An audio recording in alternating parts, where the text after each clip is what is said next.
Today we are going to talk about how Fred again hit the big time by turning his life into a symphony. Here is the story about Fred again. When I can't find the right ambient tune, I like to quickly make something. Just whip something up, he says nonchalantly.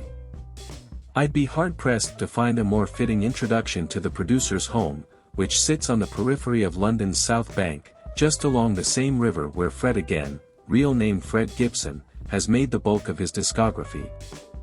It's a bitter Monday night in London, the kind of evening that calls for a Guinness in hand and a slight semblance of atmospheric lighting. Fred, illuminated by his laptop screen and the distant view of London's rainy skyline, adds, "What's beautiful about it is that you can take 3 minutes to make a piece of music that lasts 40. The DIY nature of his Fred again project was born out of the laptop he sits in front of, the foremost piece of equipment he uses to make heady beats and chart-topping tracks. It's this, his iPhone and iPad that have combined to create Maria, We've Lost Dancing, Kyle, I Found You, and plenty more tracks now racking up millions of streams. This is my entire setup, the producer explains, with a certain gravitas, when I mooch about his studio space, which also features a few run-of-the-mill speakers and a Chord MIDI keyboard connected to his laptop by USB.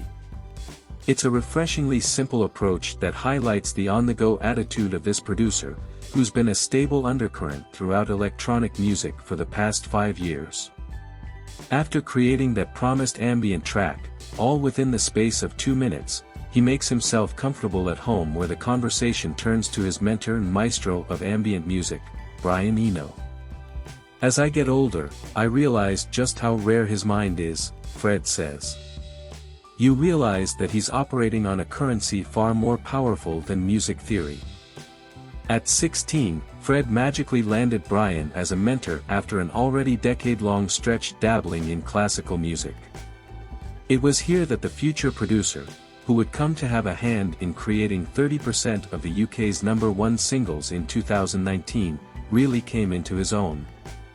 Although, laughing, Fred explains that at that age, he created an electronic symphony under the guidance of Brian Eno with so-called delusions of grandeur. He jokes, I found out that to call something a symphony, you just have to make a piece with lots of different sounds. So I was like, what?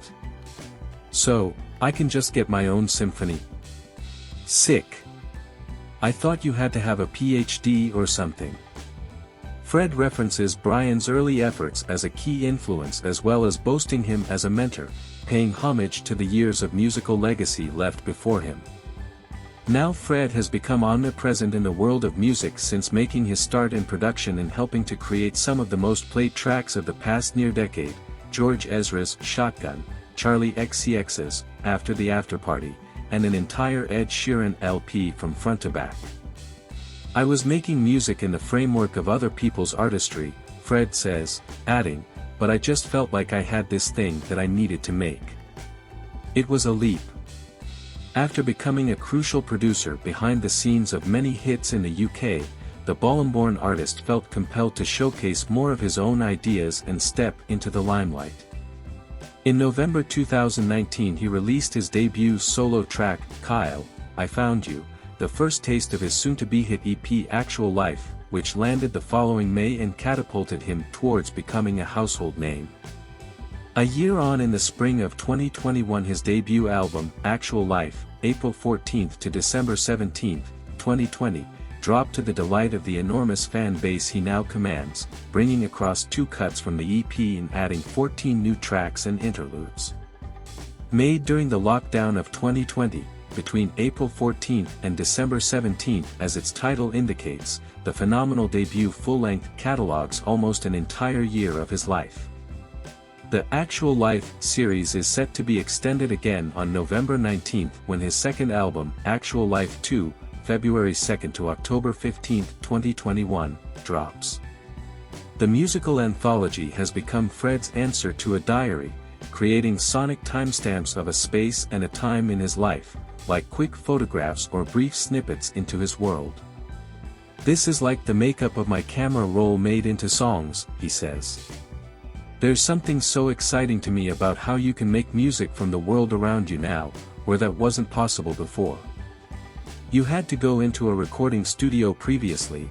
Now, if you went on a night out that was really cathartic, you could just sample it.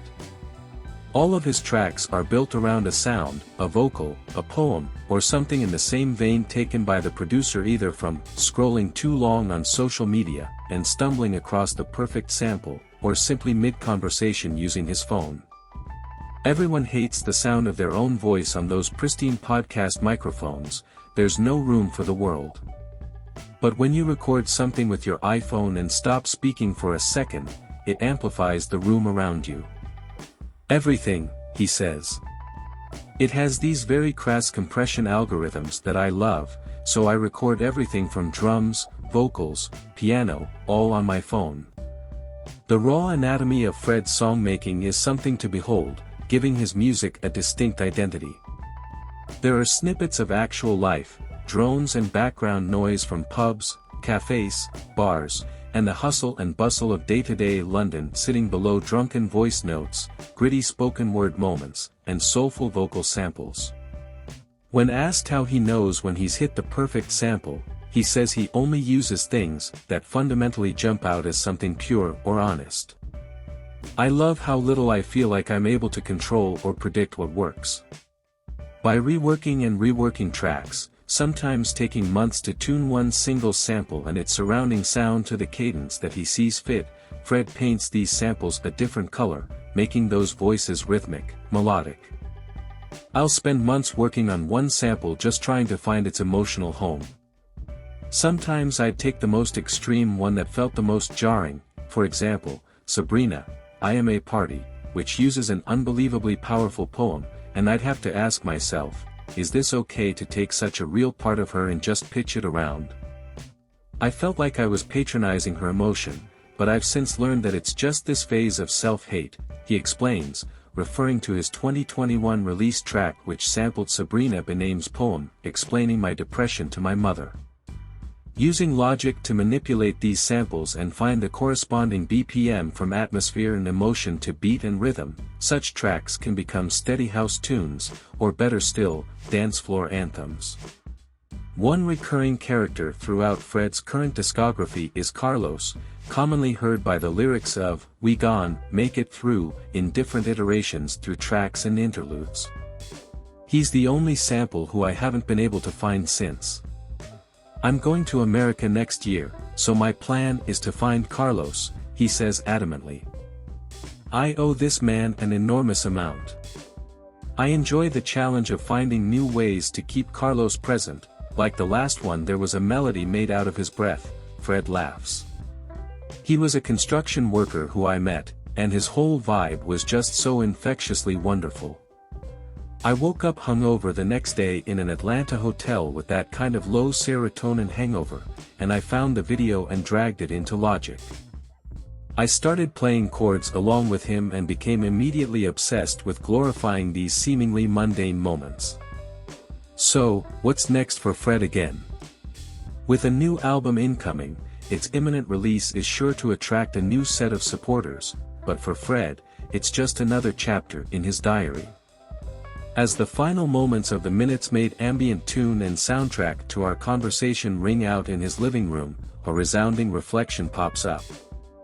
I think I've committed to a certain mental path that, even if I look back in 5 years and think that I'd have done something differently, I'm at peace with the fact that it was honest at that time. Everything I've made is true by the very nature of what happened. Piecing together his life one sonic stamp at a time, Fred's musical weight can be felt across dance music, and staying true to the spirit of his moniker, we're eager to listen to Fred again. And again.